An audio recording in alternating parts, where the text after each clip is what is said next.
Hi, welcome back to the show. I'm Taves. It's 5:41, roughly this about p.m. on Valentine's Day, February 14th, 2015. This is my usual Valentine's Day podcast. Uh, Typically, I tend to try to do one of these a year. Uh, Sometimes two if I'm masochistic. Uh, but in this case, I am only doing one since I am the only one here to do it. Um, Believe it or not, I don't have a lot to talk about in terms of uh, topics. So this would probably be the shortest Valentine's Day podcast I've ever done. Of course, I say that now, probably turn out to be about an hour, but we'll see. Um, I I guess I could start with a funny thing, um, and it's true. Um, you ever get kicked in the teeth? I don't mean physically. I mean emotionally. Well, I've been kicked in the teeth um, for the better part of my life, emotionally. In one regard or another, and that sometimes comes in the form of uh, uh, parental fights. Other times it comes in the form of uh, school discriminations or retaliations or combination thereof. Other times it comes in the form of simply uh, it simply being kicked around by people that know me. Um, and still other times it's romance or lack thereof.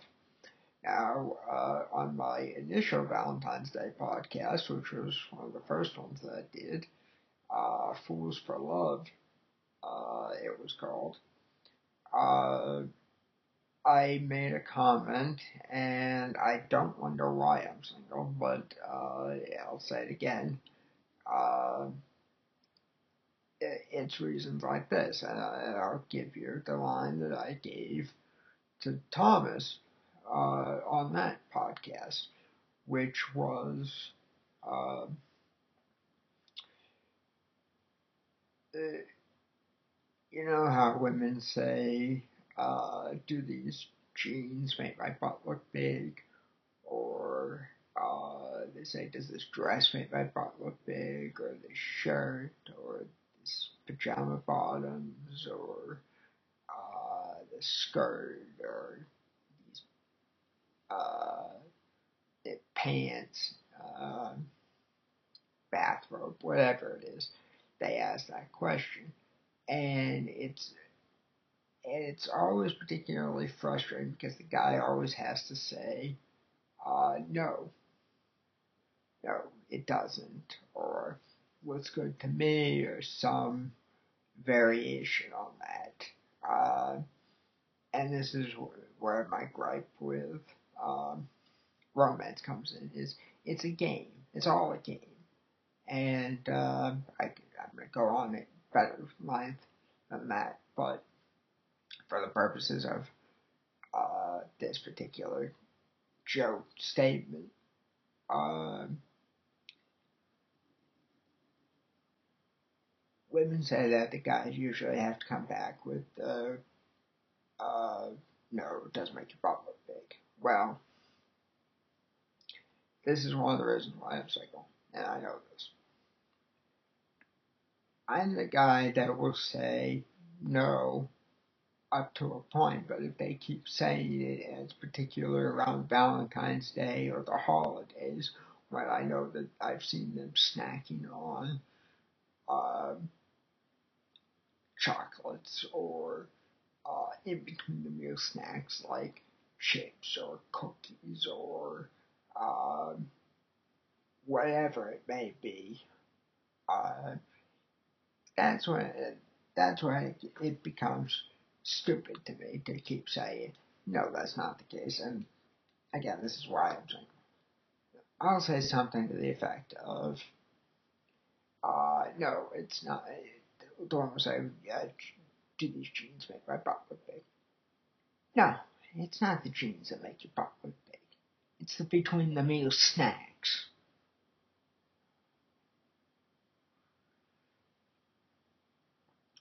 Okay?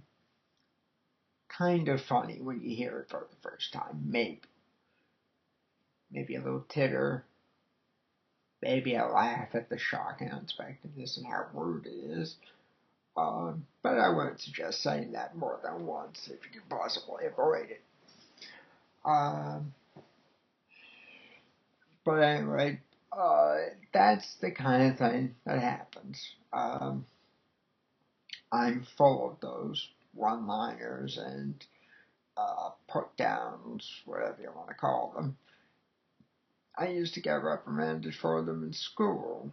I'd say that kind of thing, and they'd say, sarcasm is the devil's tool. Well, aren't you supposed to keep religion out of school? Unless you're a Christian or Jewish or Muslim or whatever education institution. Don't you typically leave religion out of school? That always struck me kind of funny. Um, and when they weren't saying that it was the devil's tool, they'd say something like, sarcasm will get you nowhere, it'll get you in trouble. Well, that may be true to some extent, but I also find that it helps get people to laugh to a greater extent when done properly. There are certain times you don't want to do it, like when somebody's pissed off, because, then they get even more pissed off. Um, I'll attest to that in my own life. Um, but in terms of uh, where I'm going with this,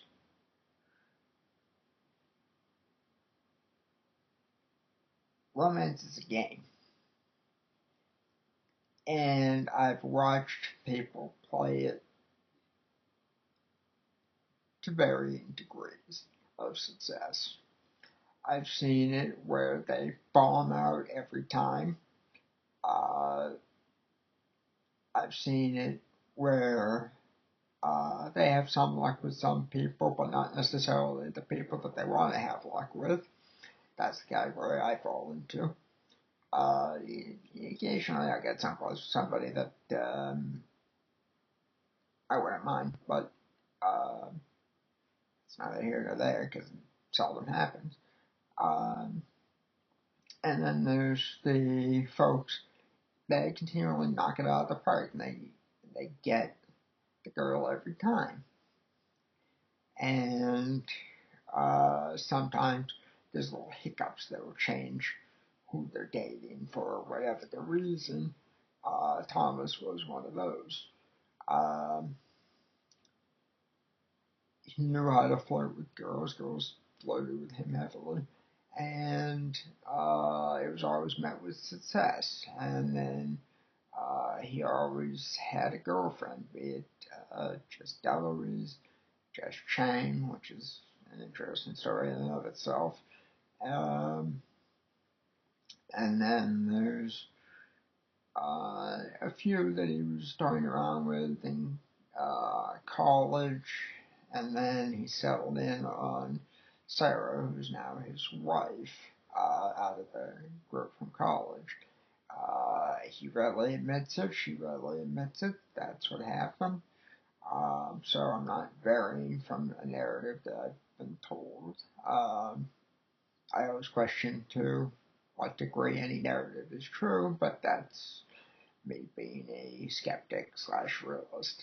Um, But again, that's neither here nor there for me. Um, so I guess from that point, I can say that um, why did I bring up being kicked in the teeth? Well, I brought up being kicked in the teeth um, in the manner of speaking that um, there's been a few girls that I've liked, or women that I've liked, who, for one reason or another, um, don't find me attractive, and it's either um, I'm too short, I don't have the right hair type, curly or whatever. Um,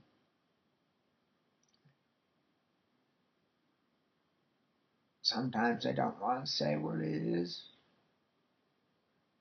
Um, but you hear all these women that are married saying, "Oh, I married my best friend," or "I married because I love the person," or "I married them because they make me laugh." Well, I'm here to tell you, as somebody who is told that he can make women laugh and has seen that he can make women laugh, but keeps getting rejected. Uh, that's just something that women say to guys who are ugly so that they feel like they have a chance. They don't. They don't. If you're like me, you don't have a chance. Um, I'm not the ugliest fucker in the world. I mean, there are uglier people, but I'm certainly not handsome by any stretch of the imagination. Um, I do have quite a nose. Nothing I can do about that unless I get a nose job. I'm not inclined to do that because I have a low tolerance for pain. By low, I mean non-existent. And my body type does not allow me to, or the way I'm wired does not allow me to uh, differentiate pain. So pain's pain. So a pinprick hurts just as much as a punch in the nose. Um, so that'll give you an idea. Um, but all that to say, there have been several women that have, uh, for one reason or another, not liked me that I've liked. Well, the latest one of that, I just found out that she has a boyfriend, and um, she's been seeing him since December officially, but she saw him a few times before that on a few dates, and they weren't sure where they were going. But as of December, they were officially boyfriend and girlfriend. And I talked to her today, and she said that she just got it up and that she was hanging out with her boyfriend. Well, mm-hmm. Well, guess what that does to somebody with an imagination who's uh, uh, interested in said person. Um, you can imagine where that goes. Uh, so my thought process starts off, well, did you wake up next to him? Do I not want to know that answer? No, I don't. And so forth and so on down the line from there. Uh, so uh, I decided a little bit before Valentine's Day that I was going to be slightly masochistic this year. When I found out The Best of Me, the Nicholas Sparks film, was coming to Blu-ray uh, February 3rd, which was a Tuesday uh, before Valentine's Day, 2 Tuesdays before Valentine's Day, week before, as a matter of fact. Not the week of, but the week before. So I I decided that I was going to watch that come hell or high water on Valentine's Day, especially since there's an alternate cut of the film to be had on the Blu-ray. And then I started saying, well, if I'm going to be masochistic, I might as well be masochistic all the way. And I figured that this is a safe way of being masochistic. Nobody really gets hurt, except for me emotionally, but at this point, who gives a shit?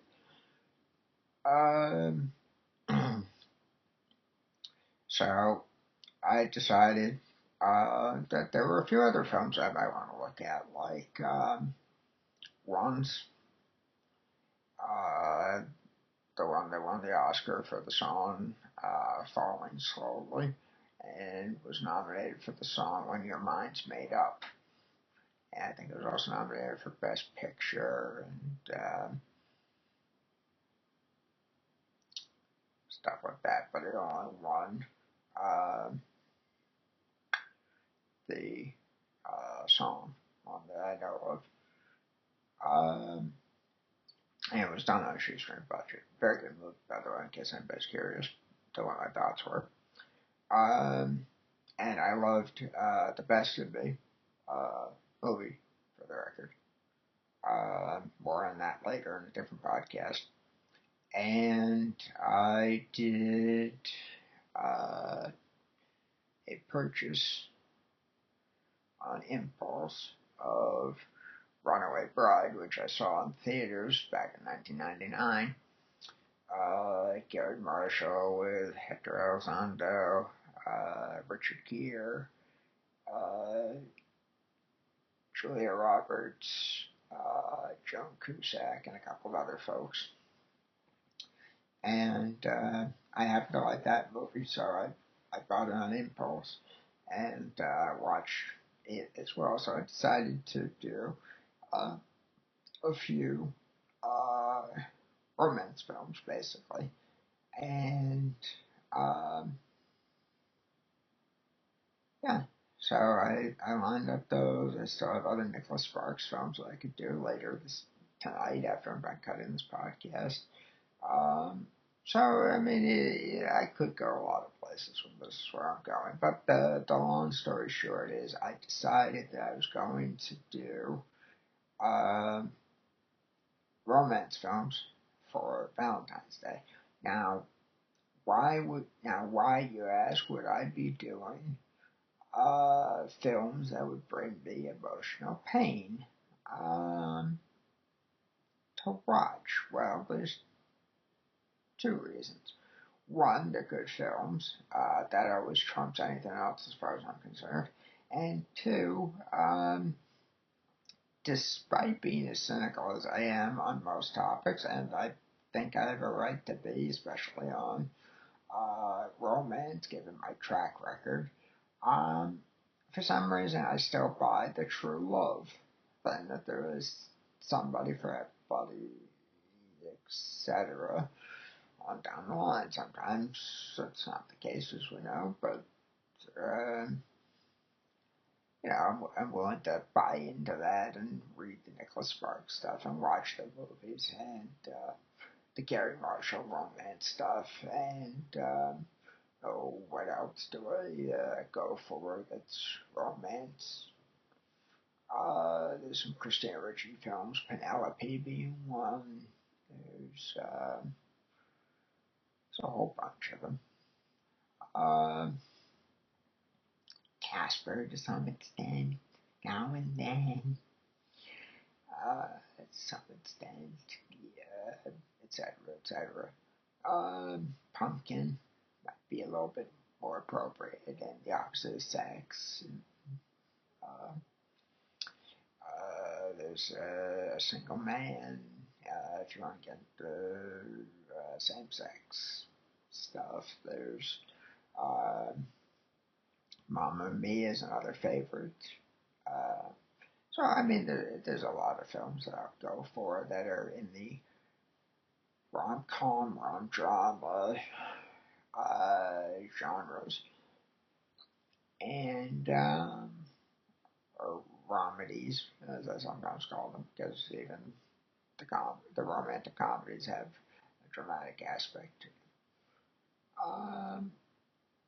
So um, I decided to do that because I like the film, two, because I buy into them, and uh, three, it makes me become a better actor to some extent.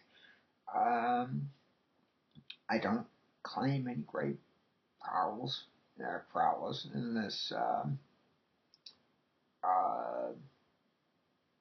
area. I'm not really a good actor.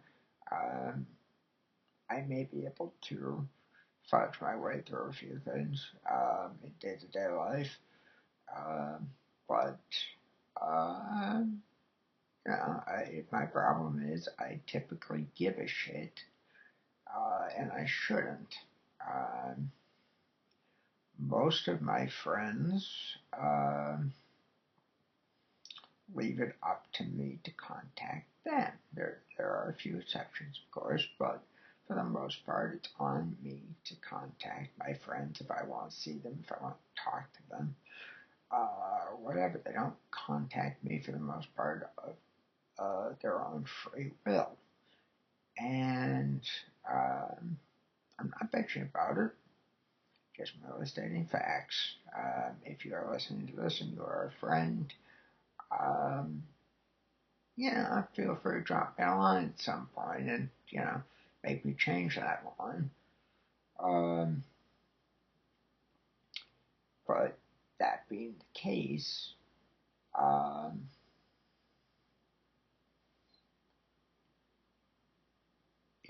it leads me to a little bit of caring as to, like, did I do something wrong? Why is that people for the most part don't contact me, etc. And um, I could very easily get upset about it, and I do get disturbed by it, and it does piss me off on occasion. But that's because I give a shit, and I want to make friendships work, because it's hard to keep a friendship going. It's hard to keep contact with people and stuff because you get wrapped up in day-to-day life, etc. I give a shit about that because I care about my friends. So when that happens, it kind of gets to me. Now, in the same way that gets to me, it gets to me that women don't necessarily like me. There are some that do, and again, some of those I don't like back in the same way, and I have told them that. Um, but they continue to like me, so what are you gonna do? And shut up, you idiot. That's a good one. Um, I figured I'd say it since somebody else is probably thinking it. Um, so anyway, my point is that in terms of watching these films and doing the conversations with people where they say, I'm with my boyfriend or whatever, if I like them, makes me a better actor in the sense that I have to pretend like I don't give a shit, and it's okay that I'm having that conversation regardless of my own personal feelings on the subject. Um, so, um, I will say this, that I um, I did decide to do those movies basically to dull the pain a bit, and because I like the films. And an offshoot of that is that it makes me a better actor of sorts. If I am ever to be asked to portray, for some reason, emotional anguish or feeling uncomfortable about things, I certainly have something to draw on. Uh, that's for damn sure. Uh, to quote another line that I've used before, um, my whole life is a crisis. So if I had a midlife one, I wouldn't know it. Um, may sound funny. I hope it sounds funny. It's somewhat true. Um, but it's meant to be a tongue-in-cheek thing. Um, so that's kind of the bulk of what I wanted to talk about on this podcast, was just saying that stuff and what I decided to do this Valentine's Day. Now, how does that differ from any other Valentine's Day? Well, I go through basically the same thing every Valentine's Day. I just choose different films to watch. And I ain't getting messages on my computer, phone, what have you, in case you're hearing blips or whatever on the recording. Um, so, um, outside of that, the only really news that I have is supposedly in late March I'm going to get together with Thomas and maybe his wife Sarah. That may result in a podcast or it may just result in movie watching. I'm not sure at this point. It all depends on whether or not Thomas can get his shit together to do something. That's always in question, regardless of single or married, but especially now that he's married, that's the question. Um, I'm saying that because he's in school and he's married, and both of those things demand time. So I'm not putting any blame anywhere. I'm just matter of factly stating what what the truth is. That's fine. No big deal. Doesn't piss me off. That is what it is. Um, I understand that.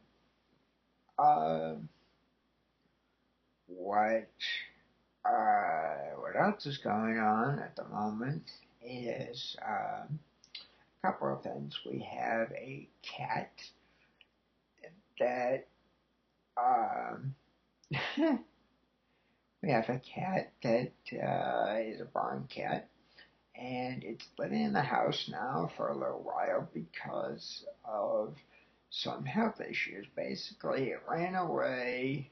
Um, it got on some kind of a delivery truck and hitchhiked a ride over to about 8 miles away, and it was there for the better part of a month. Uh, from December 26th to late January. And when it came back, somebody found her and called us, and my parents went to go pick her up in late January, and we have her now. And she's been living in the house for a few weeks now, and she had terrible matting, and she lost 2 pounds, essentially, give or take. Take a few points. And so she's been living in the house, and we're now just getting to the point of um, she needed to be shaved in order to uh, help her mats uh, and the related ones heal and get out of there. So they shaved the cat shaver. Remember that podcast? This ties right in.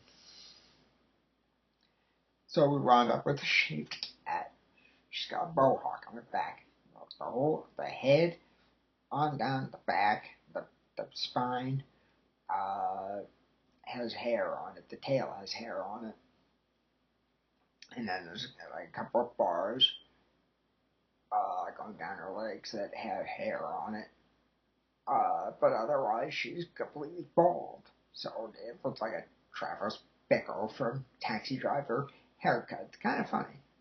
Um, anyway, we've got her, and when we were taking her to go get shaven, my mom was outside, so I started to play with the cat with the laser pointer, and it was just before she had to get into the carrier case uh, to be taken to be shaven. So my mom put some treats in the carrier case, put it on the floor, and I led the cat around with a laser pointer light, and I got her around to the um, the opening of the crate a couple of times, the carrier, and I put the light in there. She followed it in,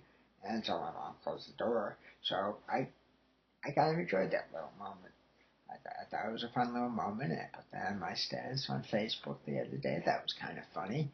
Um, and the other uh, funny thing that's happening or been happening is I've been getting calls from a daycare center in Waltham, Mass, but the number's coming from um, Rhode Island, and it's a call telling me every time that there's a snowstorm that there's a snowstorm, people are closing this daycare center in Waltham, Mass, and my child may or may not be going based on the snow. You know, it might be delayed opening, it might be closed, whatever. I think it's nice that they do that call. There's only one problem with that. I don't have any kids. Remember I just said a little bit ago that I have no luck with women and don't get very far? Well, apply that to this story. I don't have any kids. Why the fuck are they calling me? And it's not like they're catching a mistake. So I had to block the number, and I'm still getting calls from that number. It's still showing up that I have a voicemail, but they're not able to leave a message because I blocked the number. So they keep calling, and they're not catching the mistake, but they're not able to leave a message. Isn't that funny? Uh-huh. So by now I would have had about 15 messages from them if I kept getting the calls that I was. So that gives you an idea of why I needed to block that number. Um, so that I thought that was kind of funny in a strange, sick way. And it ties right into what I was saying before, and as much as I don't have kids. Um, so there's that stuff, and that ties into a story from college that I figured I'd tell. And I told before, I was talking to Merce about a possible pregnancy then, and for one reason or another, I wound up going and talking to the RA's sister and her boyfriend about it. I was telling them what was going on. I was saying, I'm missing something. I'm not doing everything I can in this situation. Talking to Merce about this. And they said, yeah, you are. And we got a question for you. I said, what's that? They said, is it yours? I said, no. I'm up here in Vermont because that's where I went to college in Vermont. And Merce was in Mass. I said, I can't reach that far from here. So that got a laugh. Hopefully did just now with you as well. And so I said that, and crossfade a little bit. They head out, go back to another apartment, and I was left sitting at a table with my head down while somebody else that was at the table that was listening to me saying it's not my kid, etc. Got up from the table, walked around behind me, and over to a bedroom door and knocked on the door and gained entrance. And it was Stephanie Kocher, and she went into Joe and Joe's bedroom, and Natalie Tack was in there. Now, Natalie Tack, you may recall, did not like me and said, screw you, Nathan, to me one time. I said, yeah, what time? The other thing that was funny was she said, I got news for you. I made out with Joe, the same Joe from this story. I made out with Joe at your show. You didn't know about it. I got news for you. I know about it. I got a camera and it's going on TV. Oh. So, there's a few little quick things.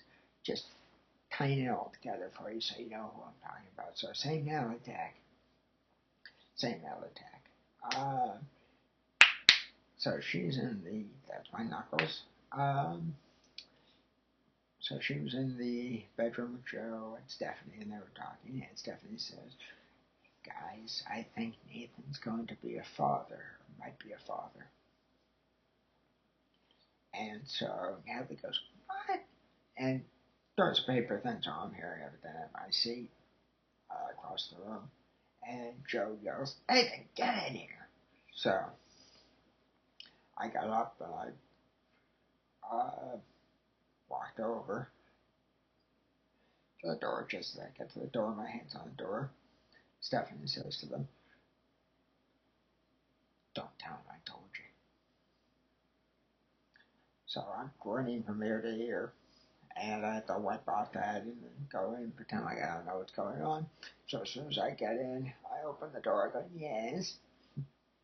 Natalie goes, Stephanie told us that you're going to be a father. I said, nice try. Turned to Stephanie and I said, did you miss the part where I said it's not mine? So then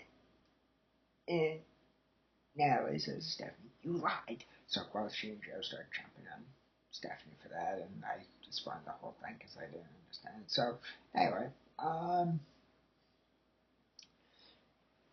that happened. Now, if you think about it in the context of what I was just saying about not having any kids and stuff, I guess the logical progression of things in my life, and this is what's funny about it, is that I was in college. People were starting rumors about me being a father when I wasn't. And then I was getting calls from a daycare center telling me that my kid's school was closed. But I don't have any kids. Now, here's the other thing. Prior to that, in high school, I got one of my last report cards, and on that report card, I got it in the mail, and it said, to Mr. and Mrs. Nathan Andrew Taves. Now, I don't recall getting married. Not in high school, anyway.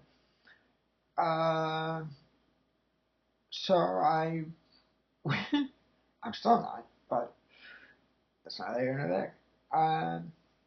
So I went into the secretary's office, and I said, I beg your pardon, can you tell me what this says on this? And she started laughing. I said, would you mind telling me how my wedding was? I don't recall a darn thing about it.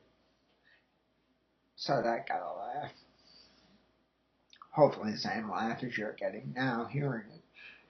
But that happened to me in high school. Then in college, they were spreading rumors about me being a father when I wasn't.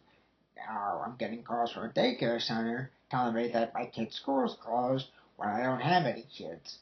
Do you see a logical progression of screw-ups, fuck-ups that people are having and what it's doing to me in terms of making me mad and making me laugh at the same time? Now, I can get angrier and angrier because at that point, related back to uh, I have no luck with women, or if I do, it's not ones that I want to be with. And why is that? Because of the lines that I come up with that are funny, like it's not the jeans that make your butt look big, it's between the meal snacks. So everything ties back together here, and it's for those reasons that I wound up watching the movies that I did today. Even though I thoroughly enjoyed them, I wound up watching them in order to relieve pain, get a laugh, enjoy the movie, and become a better actor. Okay? That's my fucking Valentine's Day for February 14th in 2015. I'm choosing to look at all of this comedically, so what you're hearing me sound like I'm a little revved up right now, I am, but I'm doing it comedically. Okay? I'm actually laughing at this. This is me laughing. Ha ha. Okay? I'm laughing at this. I'm not actually angry. I'm revved up because I'm laughing at this. This is all funny to me. And if you couple that with the strange things that are happening with the cat and the horses outside trying to have sex or fighting, it's hysterical. It's like with the horses, like watching an episode of the Jerry Springer show.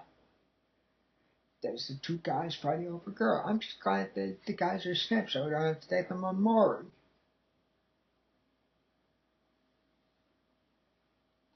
There you go. That's my closing note. I'm Nate Taves.